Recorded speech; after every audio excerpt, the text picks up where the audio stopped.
Hey there, I hope all is well. For those of you that have been following along this journey for the past few years, it's been a while since I've done one of these long form videos, and that's the reason being, well, relatively long form videos, when the reason being, one, I was doing van life and I did van life for pretty much a year exactly, a little longer than a year, and I now have found a home base in Central California, Lake Isabella area, and I'm loving it up here. Secondly, the YouTube algorithm seems to be kind of favoring the YouTube shorts, so I was doing a lot more of those. So I've been here, I just haven't put together one of these longer form videos. So that's what we're going to do today. And I'm going to get back to some haircuts and some beard trimming because, again, it's been a long time since I've done that in long form. And what we're going to do today is I've decided to do a mullet, and we're going to do the start of a mullet right here by doing a little fade going up, and we're just going to go above the ear. And then after that, we're going to clean up around the neckline. We're going to clean up the cheek lines, and I actually have this new little trick. I've been doing this for years. This company that I've been working with for the past few years, they've actually put together a legitimate tool. And what I mean, I used to use first it was a permanent marker for the line of my beard, and then I used an eyebrow pencil, and now the company made something called the Baldur's Arrow. Here's what it looks like. Hopefully you can see that. And then on one end, you have a kind of like a dabbing element. And then on this side, we have a brush. And so this brush, you kind of comb it through to even it out. So this is really cool. I used it the other day and it worked really well. So I'll show you what that looks like after we do the haircut. So let's get into this. All right, so here we have the precision trimmers, and that's going to be the first guideline going across. All right, so here we have the first guideline. Right there, nice and clean. And nice and clean. Okay, so the first guideline is done. Now I grab a set of clippers and I put the clippers at the longest cutting length with no guard on. And I'm gonna go from this line about a ½ inch up, and that's gonna be the next guideline. All right, we finished with the lever head open for that second guideline. What we're gonna do now is we're going to close it and we're gonna bring it down to the shortest cutting length, and we're going to take away this initial guideline by using the corners of the clippers. And it's going to go like this, using the corners and just gradually fading it into the rest to make it nice and smooth. There we go.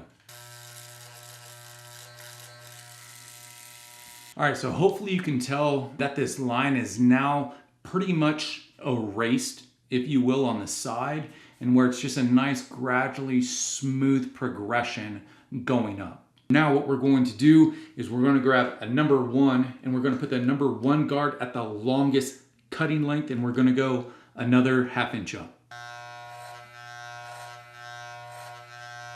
We're finished with the 1 open at the top, so now what we're going to do is we're going to close it, and we're going to get rid of these guidelines just as we did the ones before. I took off the 1 guard and I put on a ½ guard at the longest length, and I continued working that guideline out. So now we're good to go on both sides.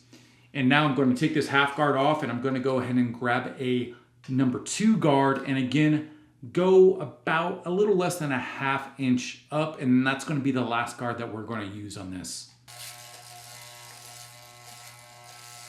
All right, next up we have the thinning shears that I was talking about, and we're just going to go ahead and we're going to go along the lines on both sides just to thin it out so it'll sit down a little more instead of puffing out on the sides. So we're going to take the weight out essentially.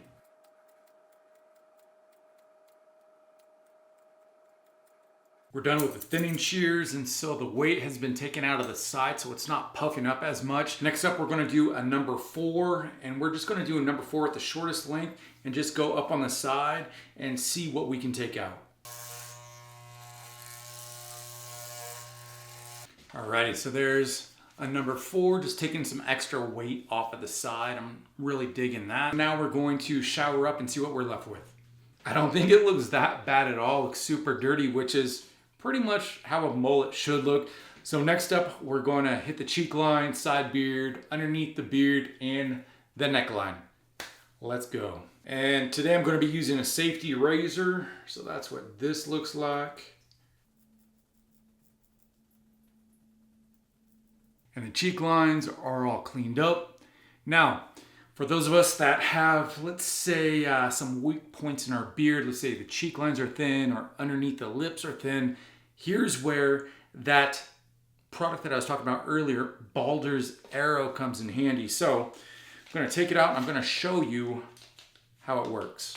I used the medium brown before and it worked perfectly. This is dark brown, so we're going to find out how well this blends into my beard together. It might be a bit too prominent, but we'll see. So again, there's two ends on here. We have the brush end, which once we apply it, we smooth it out with a brush end.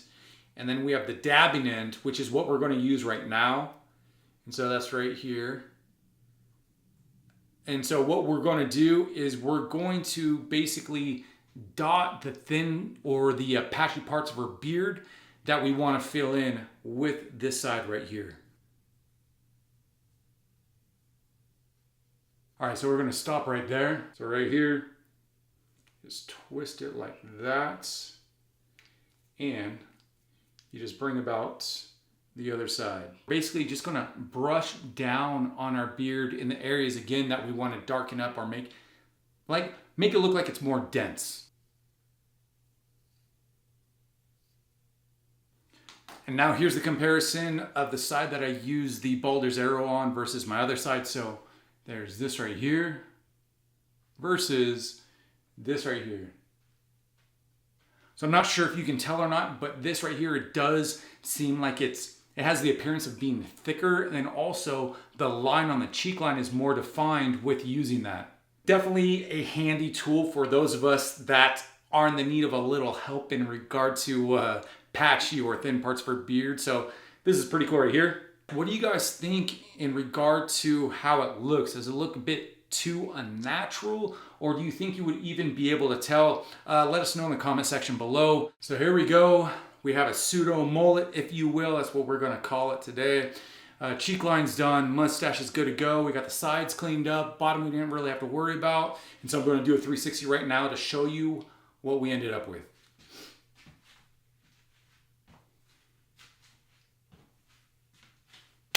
Alrighty, not too shabby. Let us know what you think about everything from the hair to the beard to the Balder's Arrow product that we use. Let us know in the comment section below and we'll have a conversation about it. Peace.